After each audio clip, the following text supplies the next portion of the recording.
नमस्कार, मी पंजाब डक. सांगायचं झालं तर पूर्व विदर्भ, पश्चिम विदर्भ, दक्षिण महाराष्ट्र, उत्तर महाराष्ट्र, कोकणपट्टी, खानदेश दररोज वेगवेगळ्या भागामध्ये पाऊस पडत जाईल म्हणून हे प्राथमिक स्वरूपात अंदाज घ्यायचा आहे.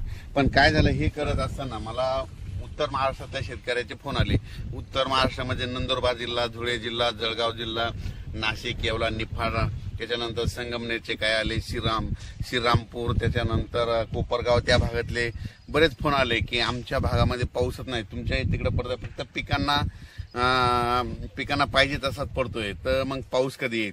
तर उत्तर महाराष्ट्रासाठी खास करून एक आनंदाची बातमी की उत्तर महाराष्ट्रामध्ये 15 ऑगस्ट पासून ते 22 ऑगस्टच्या दरम्यान जोरदार पाऊस पडणार आहे. म्हणजे तिकडं ना तुम्हाला सांगतो 16, 17, 18, 19 नंतर चांगला अतिवृष्टी देखील काही ठिकाणी होणार आहे, मुसळधार होणार आहे. आणि त्यांचे फोन आले की आमच्या विहिरीला पाणी आलं नाही.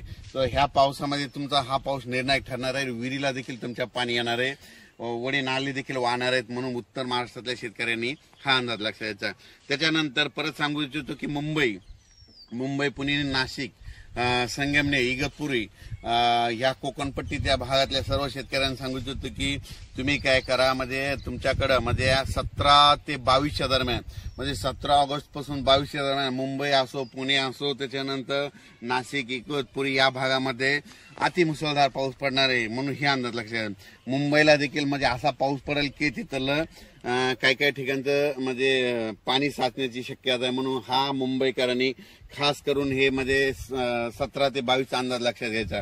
त्याच्यानंतर पुण्याकडे खूप पाऊस पडत असल्यामुळे तिथलं परत त्या नद्याला पाणी येणार, परत तळ्यांचं पाणी सोडावं लागणार.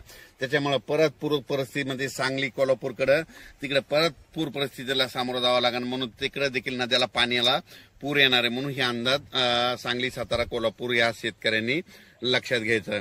त्याच्यानंतर राज्यातले सर्व मराठवाड्यातल्या शेतकऱ्याला सांगू इच्छितो की मराठवाड्यामध्ये आज देखील म्हणजे 10 ऑगस्ट पासून ते 13 ऑगस्टच्या दरम्यान म्हणजे मराठवाड्यामध्ये परभणी जिल्हा झालं, नांदेड जिल्हा झालं, हिंगोली जिल्हा झालं, लातूर जिल्हा झालं, धाराशिव जिल्हा झालं, बीड जिल्हा झालं, जालना जिल्हा झालं, त्याच्यानंतर संभाजीनगर, ह्या भागामध्ये आणखीन असा दररोजच म्हणजे पाऊस सुरू राहणार आहे. म्हणजे असं एकदम मराठवाड्यातला पाऊस आता एकदम असा बंद होणार नाही.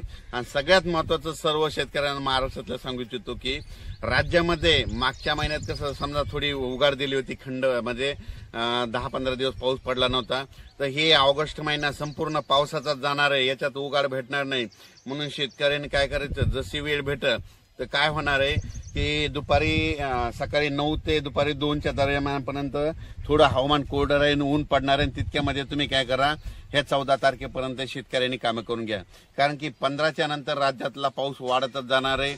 15च्या नंतर परत सांगायचं तर पूर्व विदर्भ म्हणजे 16 तारखेपासून तर 22 तारखेच्या दरम्यान पूर्व विदर्भात देखील खूप मोठा पाऊस राहणार आहे. म्हणून पूर्व विदर्भातल्या 6 जिल्ह्यातल्या शेतकऱ्यांनी हा अंदाज लक्षात घ्यायचा. म्हणजे नागपूर, वर्धा, भंडारा, गोंदिया, चंद्रपूर, यवतमाळ, त्याच्यानंतर वाशिम, हिंगोली, त्याच्यानंतर बुलढाणा, अकोला, अमरावती या भागात देखील म्हणजे ह्या 16 ऑगस्ट पासून म्हणजे 15 ऑगस्ट ते 22च्या दरम्यान चांगला मोठा पाऊस पडणार आहे, वडे नाले वाहणारा पडणार आहे. म्हणजे 14 ऑगस्ट पासून ते 22 ऑगस्टच्या दरम्यान जोरदार पाऊस पडणार आहे. म्हणून हा अंदाज लक्षात घ्यायचा. अचानक वातावरणात बदल झाला तर उद्या लगेच मेसेज दिला जाईल.